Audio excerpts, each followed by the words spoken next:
आज हम आपको अकेले रहने की ताकत क्या होती है, इसको एक कहानी से बताने वाले हैं। कैसे आप अकेले रहकर भी सब कुछ हासिल कर सकते हो।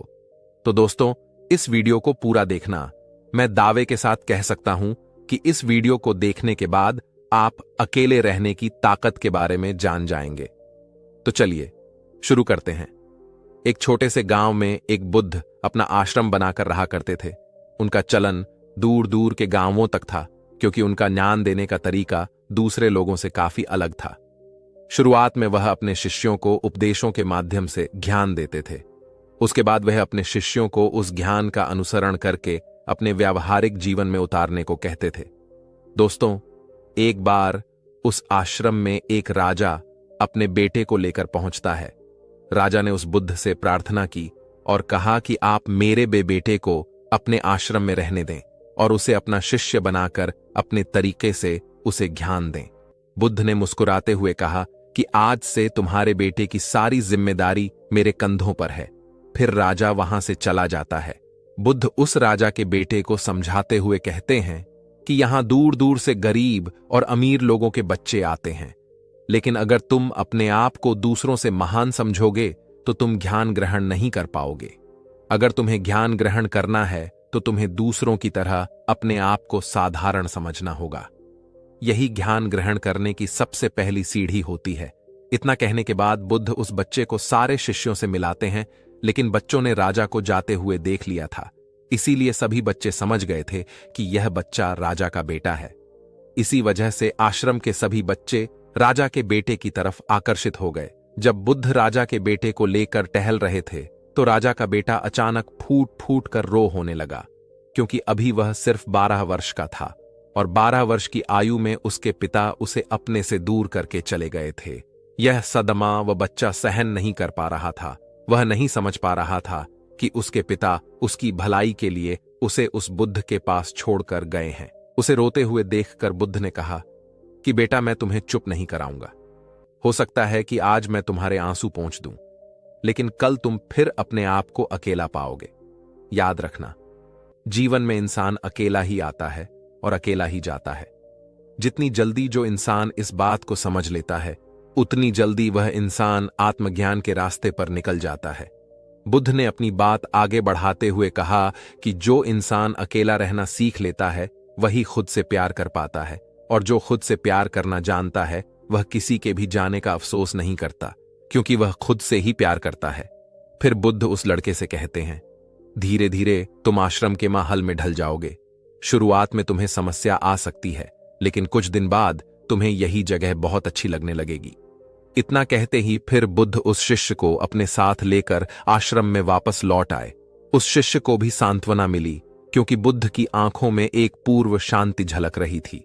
उसके बाद शाम होती है तो राजा का बेटा रात्रि का भोजन करने के लिए भोजन कक्ष में पहुंचा है, तो आसपास के सभी शिष्य उसके पास आने लगे। उन सभी को पता था कि यह राजा का बेटा है, और अगर हम इससे दोस्ती कर लेते हैं तो उससे हमारा बहुत फायदा होने वाला है। यही सोचकर आश्रम के ज्यादातर शिष्यों ने उसे घेर लिया था। बस कुछ बच्चे जो अकेले रहने का महत्व समझते थे, जो दिखावे में विश्वास नहीं करते थे, वह उस सम्राट के बेटे के पास जाने की बजाय अपना पूरा ध्यान खाने पर लगा रहे थे और एकांत में बैठकर अपना भोजन कर रहे थे। कुछ दिनों के बाद राजा के बेटे को आश्रम के ज्यादातर बच्चों के साथ दोस्ती हो गई। अब वह आश्रम में उन बच्चों के साथ घूमता और उन्हीं के साथ अपना ज्यादातर समय बिताता। आखिरकार वह राजा का बेटा था, सुख सुविधाओं में पला हुआ था। महल में उसके आसपास बहुत से दास और दासियां होते थे। आश्रम में आसपास अपने मित्रों से घिरे होना, वही दिनचर्या उसने इस आश्रम में भी अपना ली थी। ऐसा नहीं था कि बुद्ध को यह सब पता नहीं था, पर बुद्ध उसे अलग तरीके से ज्ञान देना चाहते थे। बुद्ध एक दिन उस शिष्य को अपने साथ एक ऊंची चोटी पर ले गए। चोटी पर पहुंचकर बुद्ध ने उसे शिष्य से कहा कि अब तुम्हारा ज्ञान पूरा हो चुका है, बस एक आखिरी रात तुम्हें यहां पर बितानी होगी। उसके बाद अगले दिन शाम को मैं तुम्हारे राजमहल में तुमको पहुंचा दूंगा वह बच्चा। यह बात सुनकर बहुत खुश हो गया कि अब मैं वापस अपने राजमहल चला जाऊंगा, फिर से मेरे दास और दासियां मेरे पास होंगी। उस शिष्य ने बुद्ध से पूछा कि बू, मुझे आज रात आप यहां छोटी पर रहने को क्यों कह रहे हैं? आखिर मुझे कौन सा आखिरी ज्ञान यहां से मिलेगा? बुद्ध ने मुस्कुराते हुए कहा कि यहां चट्टान के पीछे तुम्हें छिपकर बैठना होगा। यहां पर रोज रात को एक बाज आता है, तुम्हें उस बाज को बहुत गौर से देखना है, उसकी हर गतिविधि को अच्छे से देखना है, और उस बाज को देखने के बाद अगले दिन अगर तुम उस बाज की खूबियां मुझे बता पाए तो मैं तुम्हें तुम्हारे राजमहल वापस भिजवा दूंगा। और हां, सुबह आने से पहले एक बात पर और ध्यान देना है। एक चरवाहा यहां पर अपनी भेड़ बकरियों को चराने के लिए आता है। उन बकरियों को भी अच्छे से देखना और उनकी गतिविधियों पर ध्यान देना। इतना कहकर बुद्ध वहां से चले जाते हैं। फिर काफी वक्त बीतने के बाद आधी रात में एक बाज अपने बच्चों के साथ वहां आया। बाज अपनी गतिविधि करने लगा। राजा के बेटे ने पूरी रात बाज की गतिविधियों को ध्यानपूर्वक देखा। फिर सुबह होने के बाद जब चरवाहा अपनी भेड़ बकरियों को लेकर आता है तो उसने एक अभूतपूर्व दृश्य देखा। उसने देखा कि बाज एक बकरी के बच्चे को अपने पंजों से उठाकर आसमान में चला गया। उसने उस बकरी के बच्चे का शिकार कर लिया था। वह सारा दृश्य देखकर राजा का बेटा बुद्ध के पास आश्रम पहुंच गया। इससे पहले बुद्ध उससे कुछ पूछते, वह बच्चा कहता है, बुद्ध देव, आप सारे आश्रम के बच्चों को यहां बुलवा लीजिए। बुद्ध ने सारे बच्चों को बुला लिया। बुद्ध कहते हैं कि बताओ वत्स, क्या बात है। फिर वह राजा का बेटा अपनी बात कहता है कि मैंने अपने जीवन में बहुत सारे पक्षी को देखा है, लेकिन बाज उन सभी पक्षियों में से अलग और अद्भुत पक्षी हैं। उदाहरण के लिए एक तोता तो बहुत बोलता है, लेकिन वह कभी आसमान की ऊंचाइयों को छू नहीं सकता। ठीक वैसे ही एक बाज जो हमेशा शांत रहता है, वह आसमान की ऊंचाइयों को भी छू सकता है। एक बाज जब अपना शिकार निश्चित कर लेता है तो वह उसी पर नजरें टिकाए रखता है, चाहे बाज कितनी भी ऊंचाई पर हो, चाहे कितना भी तूफान आ जाए, फिर भी उसकी नजरें अपने लक्ष्य पर रहती हैं। आज सुबह जिस बाज को मैंने देखा, वह हर बकरी को अपना शिकार नहीं बनाता, बल्कि उस बकरी के बच्चे का शिकार करता जिस पर उसकी नजर थी। इस बाज की तरह ही हमें भी अपना ध्यान एक ही लक्ष्य पर स्थिर रखना चाहिए, चाहे कितनी भी रुकावटें क्यों ना आए। हमें एक ही लक्ष्य पर अपना ध्यान केंद्रित करना चाहिए दोस्तों। दूसरी बात मैंने यह सीखी है कि बाज दूसरे पक्षी की तरह झुंड में नहीं रहता है, वह आकाश में हमेशा अकेला ही रहता है।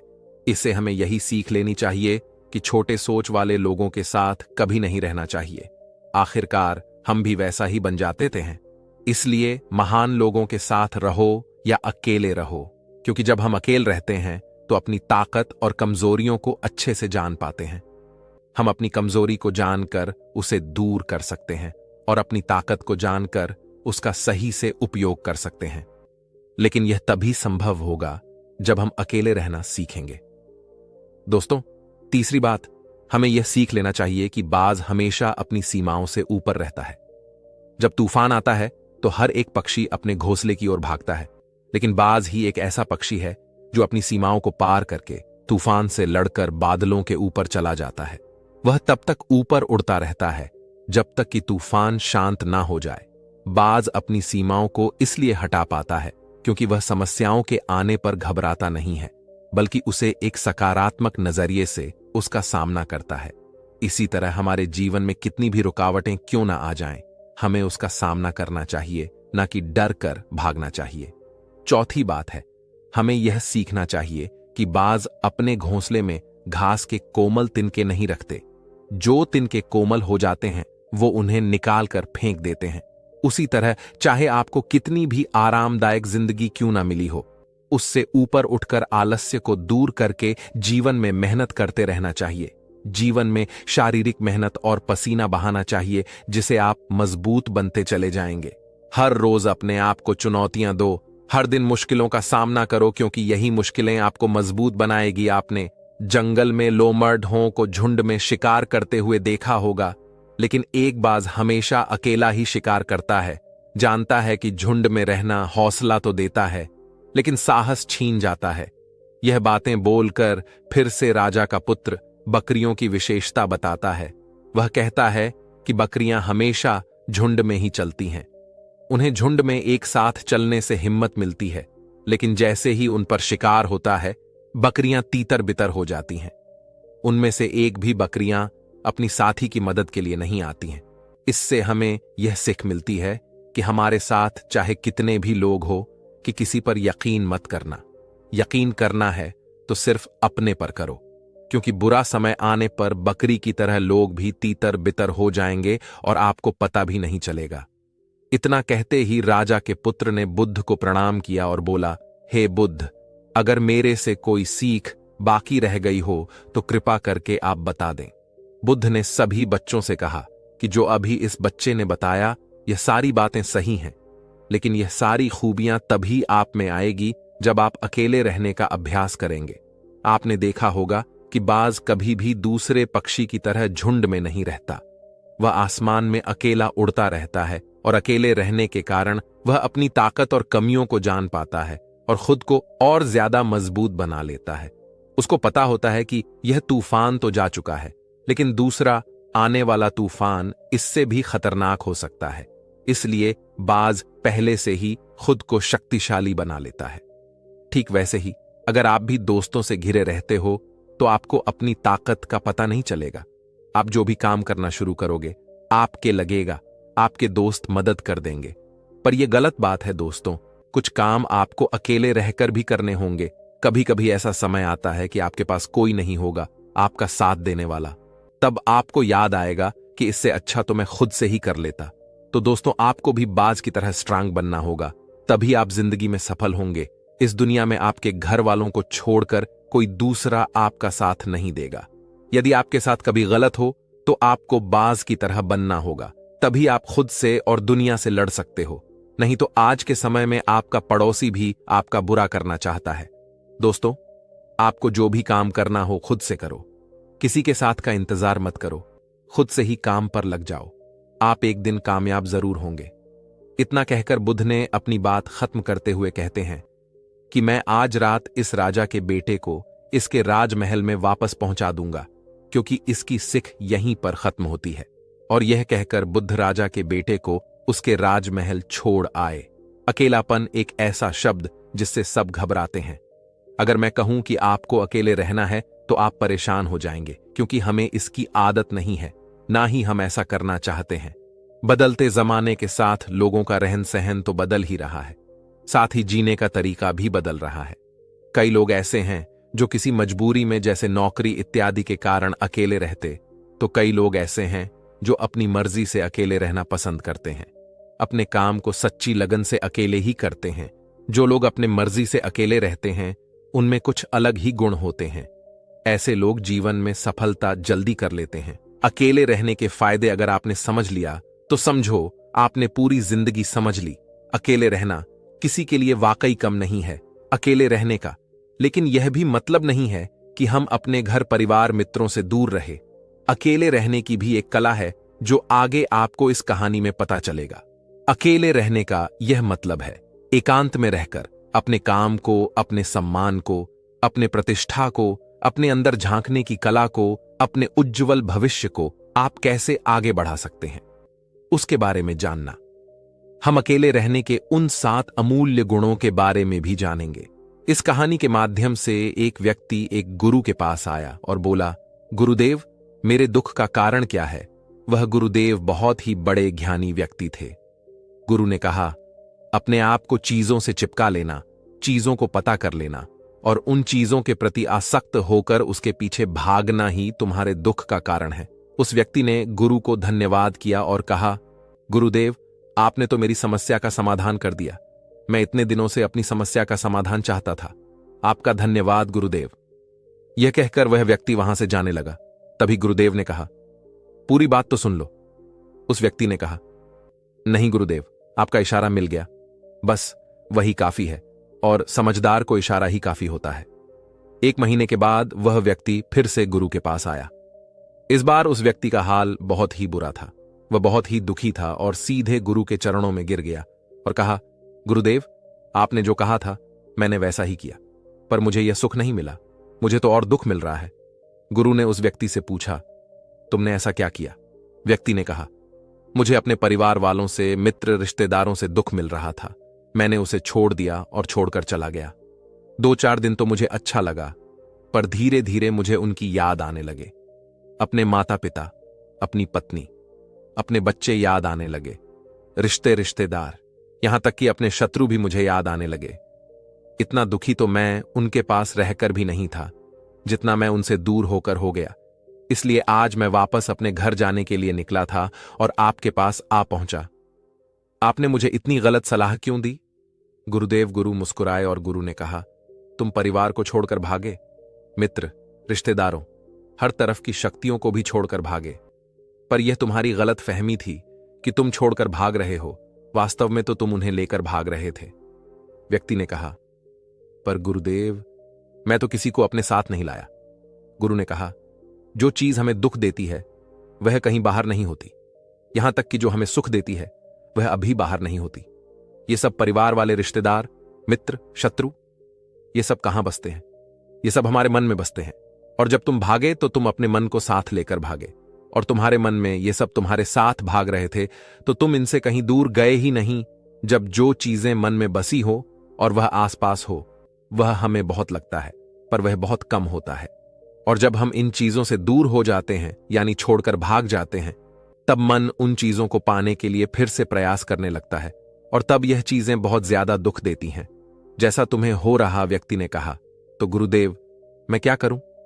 चीजों के साथ रहो तो दुख चीजों को छोड़कर जाओ।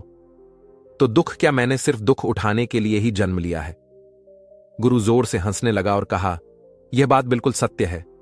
यहां सब सिर्फ दुख उठाने के लिए जन्मते हैं, पर यह भी सत्य है कि इन दुखों के पार सुख है, और उन सुख के पार दुख है, फिर सुख और फिर दुख है।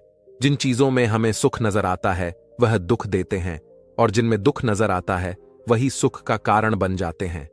फिर उस व्यक्ति ने कहा, गुरुदेव, क्या इस सुख दुख के मायाजाल से बाहर निकलने का कोई रास्ता नहीं है?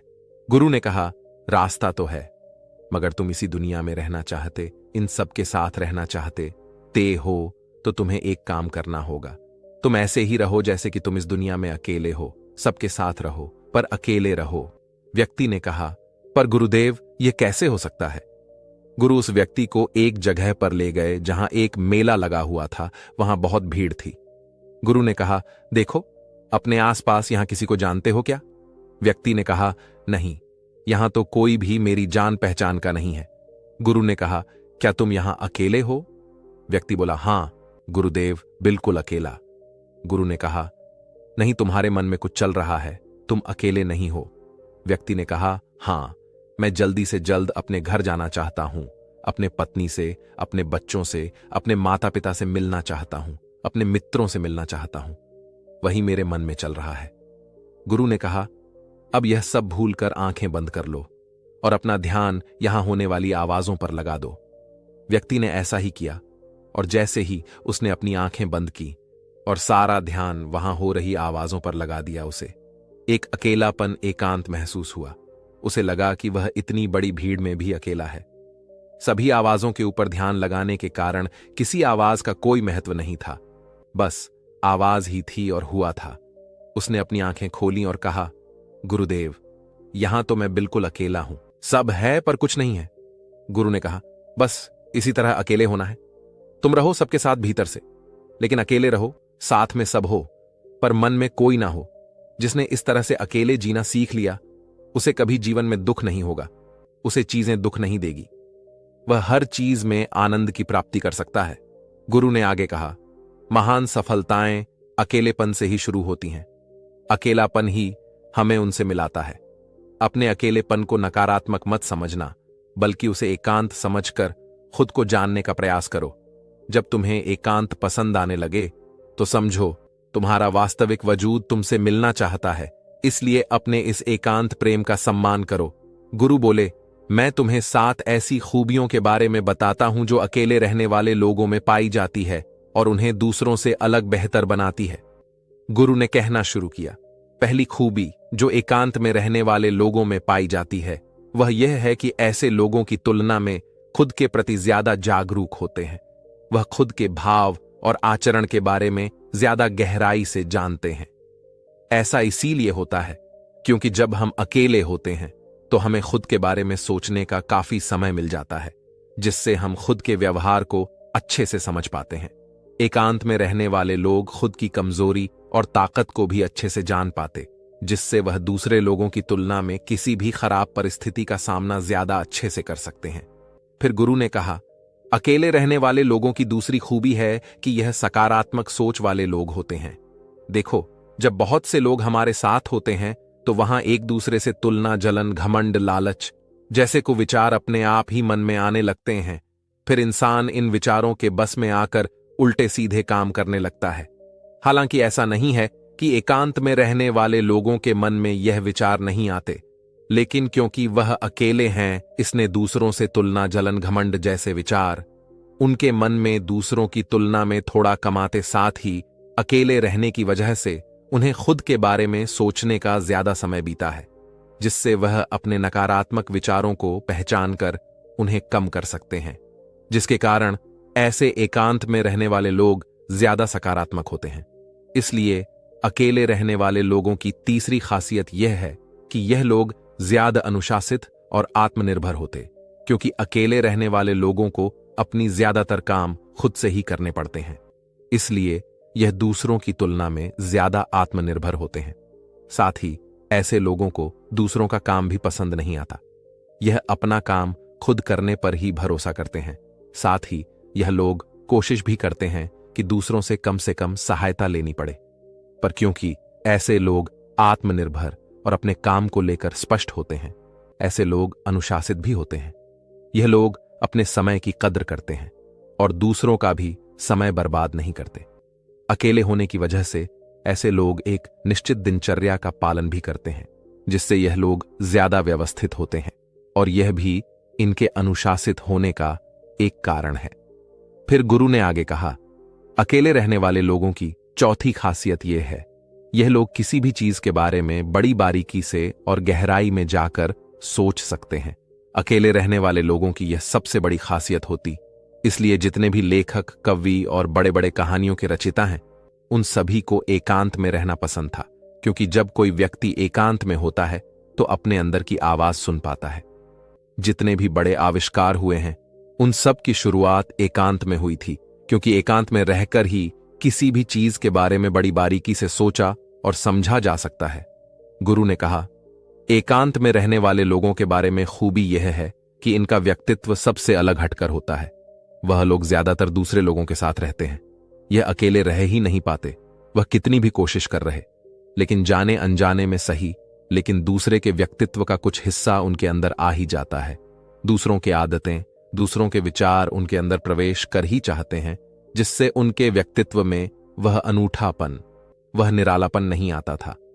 उनका व्यक्तित्व कई सारे लोगों के साथ व्यक्तित्व का मिश्रण होता है, पर क्योंकि एकांत में रहने वाले लोग अपना ज्यादातर समय अपने साथ बिताते, इसलिए यह दूसरों की बातें और विचारों से बहुत ही कम प्रभावित होते हैं। इनके अपने जीवन को जीने के खुद बनाए नियम और कायदे होते हैं, जिनका यह पालन करता है और यह किसी से भी आसानी से प्रभावित नहीं होता। इसलिए ऐसी लोगों की शख्सियत सबसे हटकर सबसे अलग होती है। इसलिए इनके व्यवहार में एक अलग ही निरालापन होता है, जो किसी दूसरे व्यक्ति को भी पसंद आ सकता है और नहीं भी। गुरु बोले, छठी खासियत जो एकांत में रहने वाले लोगों में होती है, ज्यादा लोगों से अपने संबंध नहीं बनाते, लेकिन यह जितने भी लोगों से संबंध बनाते हैं, सच्चे दिल से बनाते हैं। ऐसे लोगों के बहुत ही कम दोस्त होते हैं, लेकिन जितने भी होते हैं, यह उनसे अपने दोस्ती को पूरी ईमानदारी से निभाने की कोशिश करते हैं। अक्सर लोगों को यह लगता है कि एकांत में रहने वाले लोग बहुत कम बात करते। देखिए, उनसे पूछिए, जिनसे यह दिल से जुड़े होते हैं, उनसे ये कितनी बातें करते हैं। वैसे लोग इन्हें अपना मान लेते हैं और वह इनके सामने अपने पूरे दिल की बात रख देते हैं। अकेले रहने वाले लोग बहुत ही कम लोगों के साथ संबंध रखते हैं, लेकिन बुरे वक्त पड़ने पर वह अपनी तरफ से पूरी मदद करने के लिए तैयार रहते हैं। इसलिए इनके रिश्ते कम लोगों से तो होते हैं, लेकिन जिनके साथ भी होते हैं बहुत मजबूत होते हैं। अगली खासियत, अकेले रहने वाले लोग मानसिक तौर पर और भावनात्मक रूप से मजबूत होते हैं, क्योंकि उन्हें पता होता है कि अगर कोई समस्या उनके ऊपर आती है तो उन्हें अकेले ही उन समस्या से निपटना पड़ेगा। ऐसी बात करने से उनके अंदर खुद के प्रति आत्मविश्वास बढ़ जाता है और आत्मविश्वास एवं आत्मसम्मान के बढ़ने से वह मानसिक और भावनात्मक तौर पर और मजबूत होते चले जाते हैं और यह मान लेते हैं कि कोई भी ऐसी समस्या नहीं है जिससे वह अपनी दृढ़ इच्छा के दम पर हरा ना सके, और यही एक सोच उन्हें दूसरों से अलग बनाती है। इतना कहने के बाद वह गुरुदेव चुप हो जाते हैं और फिर उस व्यक्ति ने कहा, गुरुदेव, आपकी सारी बात तो ठीक है, लेकिन यह एक गम कहा जा सकता है। यह अकेलापन एक वरदान है। यह सुनकर फिर गुरु ने कहा, अकेलापन हमेशा से ही एक वरदान रहा है, अगर हम उस समस्या को पूरी सकारात्मकता के साथ उपयोग कर पाए तो। क्योंकि जब हम दुनिया के लोगों के साथ होते हैं तब हम भीड़ का हिस्सा होते हैं, लेकिन जब हम अकेले होते हैं तब हम खुद के साथ होते हैं। जब हम खुद के साथ होते हैं तभी हम अपने समय का सदुपयोग, खुद का आकलन, खुद के शौक और सभी बातों पर अच्छे से ध्यान दे सकते हैं और अपनी कमजोरियों पर काबू पा सकते हैं, और ऐसा कह सकते हैं कि सच में अच्छाई की राह और इंसानियत के मंजिल भी पा सकते हैं। उस व्यक्ति को गुरु की पूरी बात समझ में आ गई और वह गुरु को धन्यवाद किया और वहां से चला गया। तो दोस्तों, जिन चीजों को हम पाना चाहते हैं वह तब तक हमें दुख देती है जब तक कि हम उसे पा ना लें। जब हम उसे पा लेते हैं तब वह फिर से हमें दुख देती है कि वह कहीं हमसे छूट ना जाए, और जब वह हमसे छूट जाती है तो फिर से हमें वह दुख देती है। उसके जाने का दुख तो बहुत गहरा होता है। जीवन भर हम एक चीज को पकड़ते हैं, फिर दूसरी चीज को पकड़ते हैं, फिर तीसरी चीज को पकड़ते हैं और फिर पीछे की चीजों को विदा करते रहते। इसी तरह हम सुख पकड़ते हुए दुख को पकड़ते चले जाते हैं। पर जिस व्यक्ति ने अकेले रहना सीख लिया, वह परिवार में, समाज में सब कुछ करते हुए आनंद की प्राप्ति करते हैं। सारे कार्यों को पूरा करते हुए सुख से जीता है और आनंद से जीता है। दोस्तों, गरीबी एक बहुत ही मुश्किल और दुखद चीज है। गरीबी में इंसान को बहुत कुछ महसूस होता है। उसकी भावनाएं बहुत उदासी और दर्द से भरी होती हैं। वह अपने आप को बहुत ही लाचार महसूस करता है। कई बार वह महसूस करता है कि वह कुछ नहीं कर सकता। उसकी लाइफ में कई समस्याएं होती हैं। गरीबी में रहने वाला व्यक्ति बहुत सीमाओं में फंसा होता है। कई बार गरीब इंसान अपने परिवार को 2 वक्त का खाना खिलाने के लिए भी मुश्किलों का सामना करता है। उसके भाग्य में जो भी खुशियां हो, लेकिन उसे वह खुशियां आसानी से नहीं मिलती। मानो कोई अनकहा नियम हो या कोई कुदरत की ताकत हो जो उसके पास पैसा आने से रोक रही हो, या कोई ऐसी बात है जो कि वह इंसान गलत कर रहा हो। वह अपने सपनों को पूरा करने में भी हारा हुआ महसूस करता है। लेकिन दुनिया की मां ने तो हमें हमेशा आशा रखनी चाहिए कि कुछ अच्छा होगा, क्योंकि कहते हैं ना, जब रास्ता मुश्किल होता है तो आपका धीरज और आपकी कड़ी मेहनत ही आपकी सबसे बड़ी ताकत होती है। लेकिन क्या हो जब आप खेल ही ऐसा खेल रहे हो जहां आपकी हार पक्की हो? क्या हो जब तुम्हें पता चले कि तुम जो कुछ भी समझते और सोचते आए हो, सफलता और पैसे के बारे में, वह सब पाने का कोई तरीका हो और आप उस तरीके, उस नियम से वंचित हो, तब हमारा धीरज और हमारी लाख कोशिशों का भी नाकाम होना तय है। दोस्तों, अगर किसी खेल में जीतना है तो हमें उस खेल के नियम मालूम होना बहुत जरूरी होता है। नियमों को समझने के बाद ही हम यह जान सकते हैं कि हमें कैसे इन नियमों को अपने हित में इस्तेमाल करना है। आज हम ऐसे ही कुछ नियमों को एक बौद्ध कहानी के द्वारा जानेंगे। तो चलिए बिना किसी देरी के शुरू करते हैं। आज की यह कहानी बहुत समय पहले की बात है। एक छोटे से गांव मुक्तिपथ, वह अपनी गरीबी से बहुत ज्यादा परेशान था। प्रकाश की जिंदगी बहुत ही कठिन से भरी थी।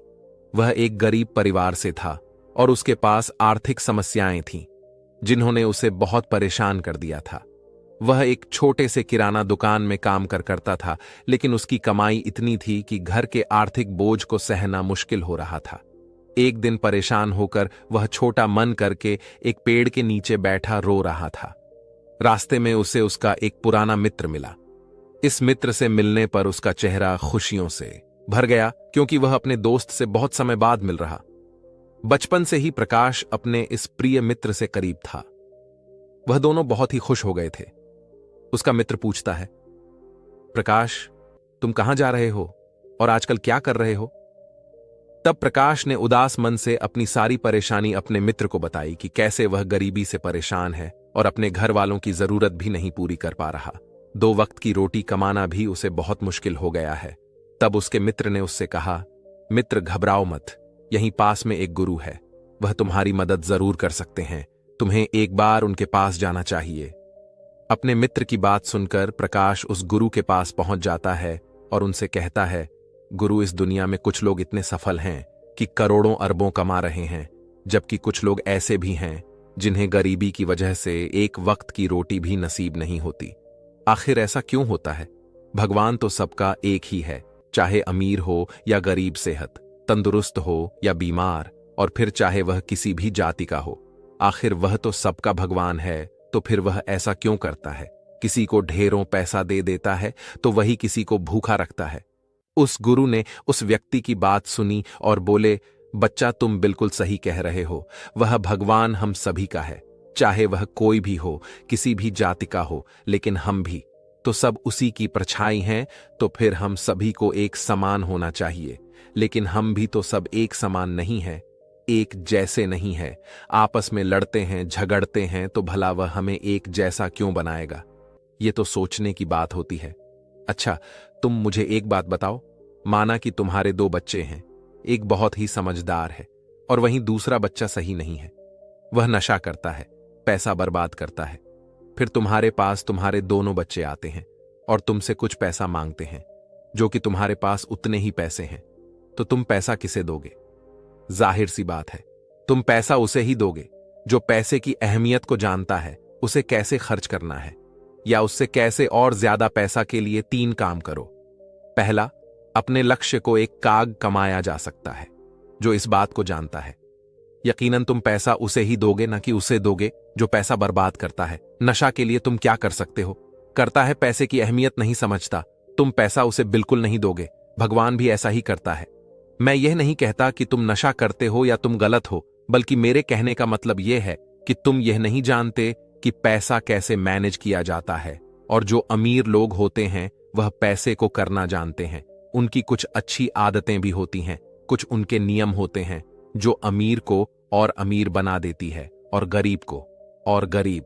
अगर कोई भी इंसान उन नियमों का पालन करता है, उन्हें अपने जीवन में उतारता है, तो वह भी बहुत जल्दी अमीर बन सकता है। तब उस व्यक्ति ने कहा कि हे गुरुवर, कृपया करके आप हमें बताएं, वह कौन सी आदतें हैं, वह कौन से नियम है, मैं अपने जीवन में जरूर अपनाऊंगा।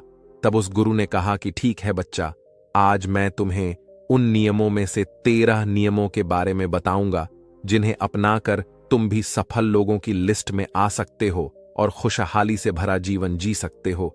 बस उन नियमों को ध्यान से सुनना और अपने जीवन में जरूर आना। उन नियमों में से पहला नियम है कभी हार ना मानने की आदत, क्योंकि कभी हार ना मानने की आदत ही एक दिन तुमको सफल बना सकती है, और सफल लोग कभी हार नहीं मानते। अगर आपको भी सफल होना है तो सबसे पहले अपने आप को कंफर्ट जोन से निकालकर काम करना पड़ेगा। आपके काम में कितनी ही मुश्किल क्यों ना हो, लेकिन आपको हर मुश्किल का सामना करके अपने काम को पूरा करना पड़ेगा। जिनके अंदर अपने सपनों को पाने के लिए जोश और जुनून होता है, वह हर मुश्किलों का सामना कर लेते हैं। इसीलिए सक्सेसफुल का पहला नियम यही कहता है कि आपको कभी हार नहीं मानना है। दूसरा नियम यह है कि दूसरों की बातों को सुनना बंद कर दो। ज्यादातर लोग अपने कामों को इसीलिए छोड़ देते हैं क्योंकि वह दूसरों की ज्यादा सुनते हैं। वह यह समझ नहीं पाते कि लोगों का यही काम होता है कि बढ़ते हुए लोग को पीछे कैसे खींचे और उनके काम को कैसे बर्बाद करें। अगर आप कोई ऐसा काम कर रहे हो जिसके बारे में लोग कहते हैं कि तुमसे नहीं हो पाएगा, तो उन लोगों को जवाब तुम बिल्कुल मत देना, बल्कि उन लोगों को जवाब तुम अपने काम से देना। उसी काम को पूरा करके दिखा देना जिससे उन लोगों को जवाब अपने आप मिल जाएगा। और फिर अगर लोग आपको देखकर या फिर आपके काम को देखकर आपकी कॉपी करने लगे हैं, तुम समझ जाओ कि आप सफल हो रहे हो, क्योंकि लोग सफल लोगों की ही कॉपी करते हैं। असफल लोगों को कोई कॉपी नहीं करता। अब से आप जो भी काम करो उसमें इतना खो जाओ कि लोगों की आवाज आपको सुनाई ना दे। इसीलिए अगर आप सफल होना चाहते हो तो दूसरों की बातों को सुनना बंद कर दो। तीसरा नियम यह कहता है कि रिस्क लेना शुरू कर दो। आप कोई भी काम शुरू कर लो, आपको हर काम में रिस्क लेना ही होगा। बिना रिस्क के लिए आप कोई भी काम नहीं कर सकते। लेकिन अगर आपको सफल होना है तो आपको रिस्क लेना ही होगा। अगर आप सही तरीके से रिस्क लेना सीख गए तो आप किसी भी काम को आसानी से पूरा कर सकते हो। अगर आपको लगता है कि सफलता रातों रात मिल जाती है, तो ये सोच आपकी बिल्कुल गलत है, क्योंकि सफल पाने के लिए आपको रात दिन मेहनत करनी पड़ेगी, आपको अपना दिमाग लगाना पड़ेगा, आपको अपने काम में रिस्क लेना पड़ेगा और बहुत सारी चुनौतियों का सामना भी करना पड़ेगा। आज आप जिसे देख रहे हो, जो लोग बुलंदियों को छू रहे हैं, उनके बारे में पर रहो, उनको जानो। वह कितनी बार फेल हुए हैं, लेकिन हार नहीं माने। वह समय समय में रिस्क लेते गए और आज कहां से कहां पहुंच गए। और जिस दिन आप भी रिस्क लेकर काम शुरू कर दोगे, उस दिन से समझो कि आप सफलता की ओर बढ़ना शुरू कर दिए हो। चौथा नियम यह है कि खुद पर विश्वास करना सीखो। अगर तुम्हें सच में सफल होना है तो खुद पर विश्वास करना होगा। तुम्हें विश्वास करना होगा कि तुम भी सफल और अमीर बन सकते हो। और सबसे बड़ी समस्या यही है कि ज्यादातर लोग डरते हैं। इससे उनका आत्मविश्वास खत्म हो जाता है। इंसान को यह 6 प्रकार के डर हमेशा सताते रहते हैं। पहला, गरीबी का डर। दूसरा, बुढ़ापे का डर। तीसरा, बुराई का डर। चौथा, प्यार और सम्मान खो देने का डर। बीमारी का डर। और छठा, मौत का डर। अगर आपको यह डर सताते हैं तो खुद से सकारात्मक बातें करना शुरू कर दो। हमेशा सकारात्मक बोलने से तुम्हारा डर खत्म हो जाएगा और आत्मविश्वास बढ़ जाएगा। हमेशा ही डर का सामना करना सीखो, इससे जीत तुम्हारी होगी। इस बात से समझो कि अगर कोई छोटा बच्चा गिरने के डर से चलना छोड़ दे तो क्या वह कभी चलना सीख पाएगा? मेरे हिसाब से तो बिल्कुल नहीं सीख पाएगा। तो इसी मानसिकता के साथ अपने लक्ष्य की तरफ बढ़ना शुरू कर दो। 1000 बार गिरो लेकिन कभी हार मत मानो। पांचवा नियम यह है कि आप अपने लिए एक बड़ा लक्ष्य चुनो। ज्यादातर लोगों से जब कोई पूछता है कि तुम्हारे जीवन का लक्ष्य क्या है, तो इस पर बहुत से लोग मुस्कुरा देते हैं और कहते हैं, अभी तक हमने कुछ सोचा ही नहीं। और अगर तुम्हारा भी यही उत्तर है तो इसे आज ही बदल दो। आज ही बैठकर गहराई से विचार करो और अपने जीवन का एक लक्ष्य बनाओ। नौकरी चुनना लक्ष्य नहीं होता, पर हां, वह जीवन का एक पड़ाव जरूर हो सकता है। अपना सही लक्ष्य चुनो, उसे पाने पर लिखो, सिर्फ दिमाग पर नहीं। दूसरा, अपने लक्ष्य को पानी। क्या तुम सोना कम कर सकते हो? क्या तुम ज्यादा मेहनत कर सकते हो? क्या तुम गप्पे मारना छोड़ सकते हो? या फिर क्या तुम अपने लक्ष्य की संबंधित किताबें पढ़ना शुरू कर सकते हो? तीसरा, दिन में कम से कम 3 बार अपने लक्ष्य को बोलकर पढ़ो। इससे तो तुम्हारे दिमाग में बात अच्छे से बैठ जाएगी कि अपने दिमाग से तुम क्या चाहते हो। फिर तुम्हारा दिमाग उसी दिशा में काम करने लग जाएगा और तुम्हारे सामने तुम्हारे लक्ष्य को प्राप्त करने के नए नए तरीके प्रस्तुत करना शुरू कर देगा, जिन पर काम करके तुम अपने लक्ष्य को हासिल कर सकते हो। छठा नियम यह है कि आप जो करना चाहते हो वही काम करो। आपको वही काम करना चाहिए जिस काम में आपका इंटरेस्ट है और जिस काम को करने में आपको मजा आता है। किसी के दबाव में आकर कोई भी काम शुरू मत करो। उनसे कह दो कि मुझे यह काम नहीं करना, क्योंकि अगर आप वह काम करना शुरू कर देते हो जिस काम में आपका इंटरेस्ट है, तो उस काम के प्रति आपका मन लगा रहेगा और आपको मजा भी आएगा। इसीलिए हर इंसान को हमेशा वही काम करना चाहिए जिस काम को करने में मजा आए। लेकिन वहीं पर अगर आप वह काम करते हो जिस काम के प्रति आपका जरा भी इंटरेस्ट नहीं है, तो कुछ समय के बाद आप बोर होने लग जाओगे और उस काम को छोड़ दोगे, और फिर इस तरह आप कभी सफल नहीं हो पाओगे। इसीलिए हमेशा इंसान को वही काम करना चाहिए जिसमें उसका इंटरेस्ट हो। यह आपकी लाइफ का सवाल होता है। इसीलिए डिसीजन भी आपको खुद ही लेना चाहिए कि आपको क्या करना है और क्या नहीं। 7वां नियम यह है कि सबसे जरूरी काम पहले करो। अगर आप अपने सबसे जरूरी काम को पहले खत्म कर देते हो तो बाकी के बचे हुए काम आपके लिए और भी आसान हो जाते हैं। सबसे जरूरी काम को पहले करने से आपका टेंशन खत्म हो जाता है। इसीलिए अपने दिन के सबसे जरूरी काम को सबसे पहले खत्म कर लेना चाहिए। 8वां नियम यह है कि आप अपने काम पर फोकस रखो। अगर आपका किसी काम में फोकस नहीं होता तो आपका काम कभी भी खत्म नहीं होगा। जब तक किसी काम को पूरे फोकस के साथ ना किया जाए, तब तक उस काम को करने का कोई मतलब नहीं होता। इसीलिए कोई भी काम करो तो उसे पूरे फोकस के साथ करो। 9वां नियम यह है कि अपना दिमाग लगाकर खूब मेहनत करो। सफल होने के लिए आपको बहुत मेहनत करनी पड़ेगी। आप जिस फील्ड में हो उस फील्ड में इतनी मेहनत करो कि उस फील्ड से रिलेटेड सारे काम आपको बहुत ही आसान लगने लग जाए। अगर आप मेहनत करके अपने काम से रिलेटेड सारी चीजों को सीख लेते हो तो आप बहुत ही जल्दी सफल हो सकते। सतह हो सफल होने लिए आपको अपने फील्ड का मास्टर होना पड़ेगा। और हां, मेहनत के साथ साथ आपको अपना दिमाग भी लगाना है। अगर आप मेहनत करते रहोगे और दिमाग नहीं लगाओगे तो भी आप एक सक्सेसफुल इंसान नहीं बन पाओगे। आपने सुना और देखा भी होगा, गधा मेहनत तो बहुत करता है लेकिन उसकी कोई इज्जत नहीं होती क्योंकि वह दिमाग नहीं लगाता। इसीलिए खूब मेहनत करो, दिमाग लगाओ और अपने सपनों को पूरा करो। 10वां नियम यह है कि अपनी गलतियों से सीखो। सफल लोग हमेशा अपनी गलतियों से कुछ ना कुछ सीखते रहते हैं। आप भगवान नहीं हैं कि आपसे गलतियां नहीं होंगी, आपसे भी गलतियां हो सकती हैं। इस दुनिया में हर इंसान से गलतियां होती हैं, इसीलिए गलतियां अगर होती हैं तो उनसे सीखो और गलतियों को सुधार कर आगे बढ़ो। जो इंसान गलतियां करता है वह उन गलतियों से बहुत कुछ सीखता भी है और उन गलतियों को दोबारा करने से बचता भी है। इसीलिए अगर आप कोई काम कर रहे हो और आपसे कोई गलती हो जाए तो निराश मत होना। अरे गलतियां तो वही लोग करते हैं जो कुछ करने का रखते हैं। जो कुछ करने का साहस ही नहीं रखते वह गलतियां कैसे करेंगे? अगर हार के डर से मैदान में नहीं उतरेंगे तो तुम्हें जीत कैसे मिलेगी? इसीलिए मैं यही कहूंगा कि गलतियों से मत घबराओ, बस कुछ करने का साहस रखो। 11वां नियम कि नई स्किल सीखो। वह सारी जरूरी स्किल्स को सीखो जो आपको आपकी जिंदगी में आगे बढ़ने में मदद कर सकती है। अगर आपके पास कोई यूनिक स्किल है तो आप उस स्किल की मदद से खुद को सफल बना सकते हो। आपको अपने फील्ड से रिलेटेड सारी जरूरी स्किल्स को सीखना चाहिए। अगर आपके पास अपने फील्ड से रिलेटेड कोई स्किल्स हैं तो वह आपको जिंदगी में आगे बढ़ाने में मदद कर सकती है। इसीलिए ऐसी स्किल्स को सीखो जो आपके काम आ सकती है। 12वां नियम यह है कि आप अपना लक्ष्य बनाओ सफल होने के लिए। सबसे जरूरी चीज जो है वह है अपने जीवन का लक्ष्य बनाना। अगर आपके जीवन का कोई लक्ष्य नहीं है तो इस जीवन को जीने का कोई फायदा नहीं है। अगर आप घर से कहीं जाने के लिए निकलते हो लेकिन आपको पता ही नहीं है कि आपको कहां जाना है तो फिर आप क्या करोगे? क्या आप ऐसे ही आगे बढ़ते जाओगे? यकीनन आपका जवाब होगा नहीं। इसी तरह अगर आपने अपने जीवन का कोई लक्ष्य नहीं बनाया तो आप जीवन में कुछ नहीं कर पाओगे। इसीलिए यह बहुत जरूरी है कि आपको अपने जीवन का कोई ना कोई लक्ष्य बनाना चाहिए और उस लक्ष्य को पाने के लिए मेहनत भी करनी चाहिए।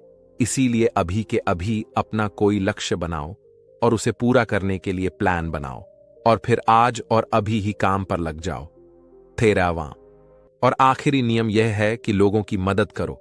लोगों की मदद करने से हमारा दिमाग खुद को अमीर समझता है और फिर वह हमें अमीरी की दिशा में ले जाता है और वैसे ही हमारी सोच को बना देता है।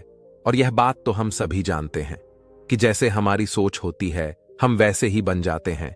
तो आज से ही लोगों की मदद करनी शुरू कर दो और अमीर बनने के लिए लोगों की दुआ लेना शुरू कर दो। और फिर यह सारी बातें बताकर उस गुरु ने प्रकाश से कहा कि अच्छा, अब तुम जा सकते हो और इन बातों का पालन करो और फिर तुम मुझसे 6 महीने के बाद मिलना।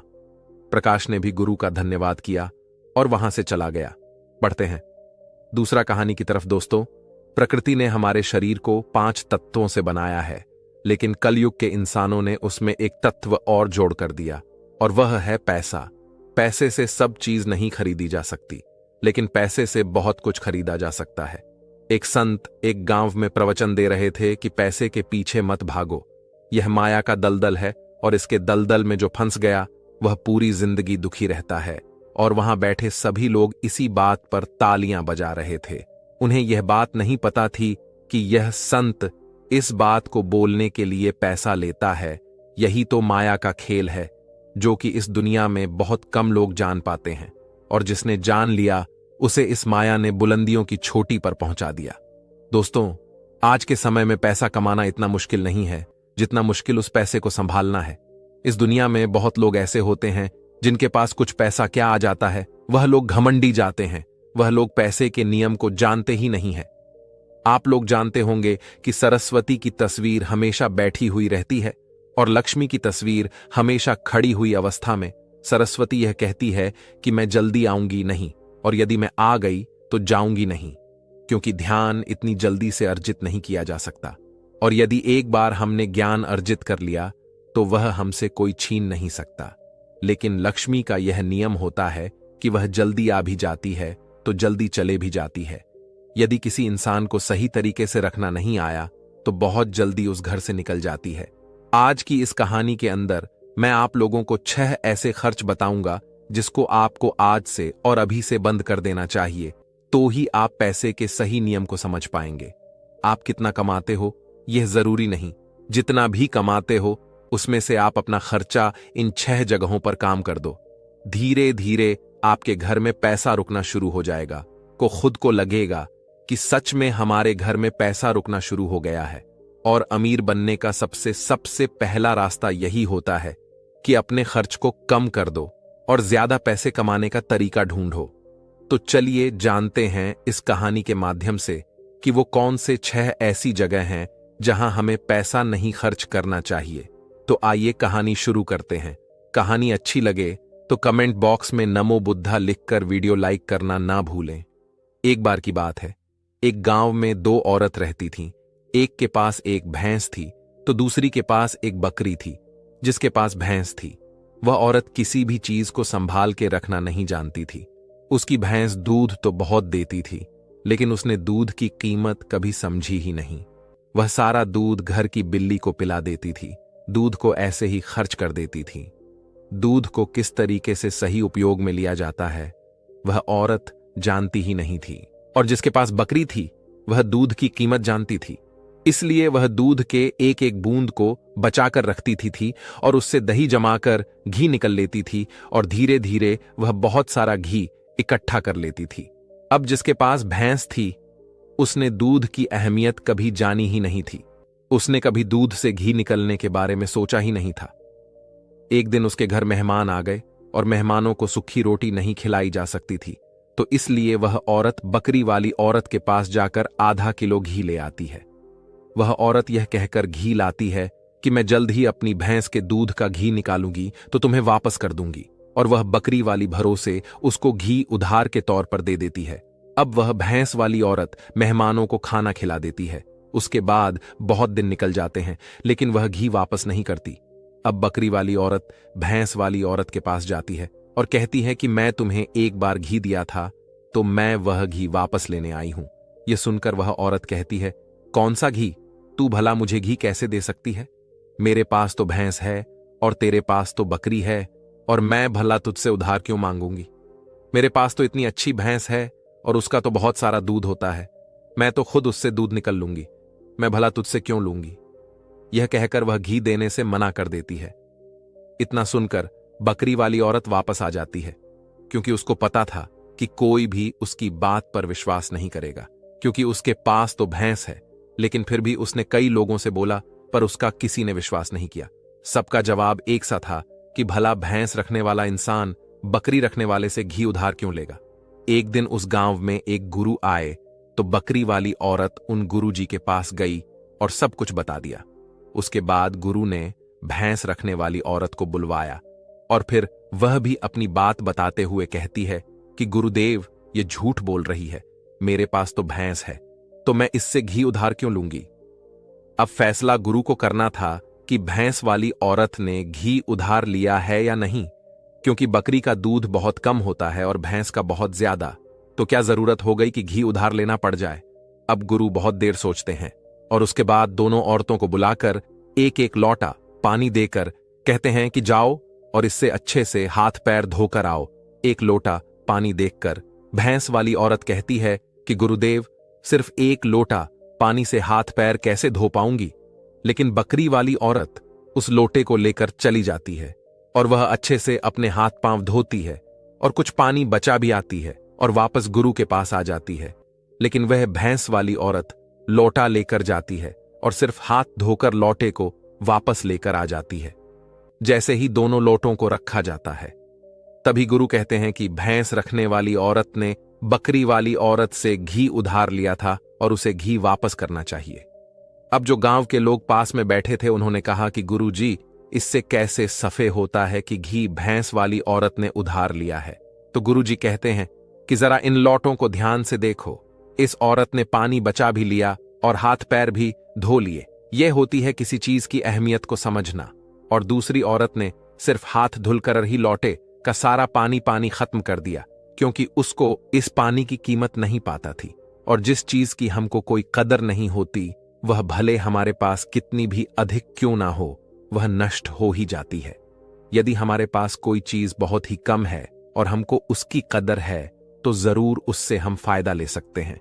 जैसे कि बकरी वाली औरत ने दूध बचाकर उसे माखन निकाला और उसे घी बनाया, जबकि भैंस वाली औरत के पास दूध बहुत मात्रा में था, पर कदर ना होने के कारण उसके घर में मेहमानों के लिए घी नहीं था। यह बात ही सत्य है। उसके बाद भैंस रखने वाली औरत उन गुरु के चरणों में गिर जाती है और कहती है, गुरुदेव मुझे क्षमा कर दीजिए, मैं अभी घर जाकर उसको घी वापस दे दूंगी। उसके बाद कहते हैं कि बूंद बूंद से सागर भरता है। हरे पूर्वजों ने यह कहावत यूं ही नहीं बनाई। हमारी छोटी छोटी बचत ही भविष्य में महत्वपूर्ण लाभ बनकर हमें मिलती है। ये बात बहुत कम लोग जान पाते हैं। यही बात हमारे घर में लक्ष्मी पर भी लागू होती है। यदि हम लक्ष्मी को बचाएंगे तो वही लक्ष्मी हमें भविष्य में अधिक लाभ बनकर मिलेगी। तो दोस्तों, ये कहानी तो आपको समझ में आ गई होगी। आइए अब जानते हैं वो 6 खर्चों के बारे में जो आपको आज से ही बंद कर देना चाहिए। सबसे पहला खर्च है दिखावे का खर्च। आपके बगल में किसी ने महंगी कार ले ली तो आपके मन में जलन होने लगती है कि मुझे भी जल्दी कार लेनी है, और यही दिखावे का खर्च आपको गरीब बना के रखता है। दोस्तों, हम में से बहुत से ऐसे लोग होते हैं जो सिर्फ दिखावे के लिए बहुत सारा ऐसा सामान उठा लाते हैं जिससे दूसरों के सामने अपना रुतबा अधिक हो सके। कार ले लेना, या बहुत सारे गहने ले लेना, या महंगे मोबाइल ले लेना, या फिर ऐसी कोई महंगी चीज ले लेना जिसकी हमें हमारी जिंदगी में कोई जरूरत भी नहीं होती। और यदि कोई समझाता है तो कहते हैं कि हम किसी से कम हैं। क्या वह लोग यह नहीं समझते कि इससे हमारा सिर्फ नुकसान होता है, ना कि कुछ फायदा? यदि आपको सच में अमीरी के रास्ते पर चलना है तो यह सारे खर्चे सबसे पहले आपको बंद करना होगा और वही पैसा कहीं इन्वेस्ट करना होगा। मैं ये नहीं कहता कि आप अपने शौक पूरे ना करें। मेरे कहने का मतलब यह है कि जिस चीज की आपको जरूरत है आप सिर्फ वही लो। किसी को देखकर कोई सामान बिल्कुल ना ले। दूसरी बात है कंपनियों की स्कीम से दूर रहना। अपने सामान की बिक्री अधिक करने के लिए अलग अलग ब्रांड की जो कंपनियां होती हैं वह नई नई स्कीम लाती हैं, लेकिन यह लुभाने की रणनीति होती है जो हम लोग समझ नहीं पाते। और बहुत सारे लोग अलग अलग स्कीम के चक्कर में आकर वो चीज भी खरीद लेते हैं जिसकी उन्हें जरूर भी नहीं होती। यदि हम मार्केट में जाते हैं और हमें यह पता चलता है कि % डिस्काउंट में घड़ी मिल रही है, तो घर में वॉच होने पर भी हम उस वॉच की खरीद लेते हैं। हम लोग यह नहीं समझते कि यह सब मार्केटिंग करने की एक रणनीति होती है। इससे हमें फायदा नहीं होता बल्कि कंपनी को फायदा होता है। लिए ऐसे शौक कभी ना पाले। यह गरीब होने का सबसे बड़ा कारण होता है, क्योंकि जिस चीज की हमें जरूरत हो नहीं है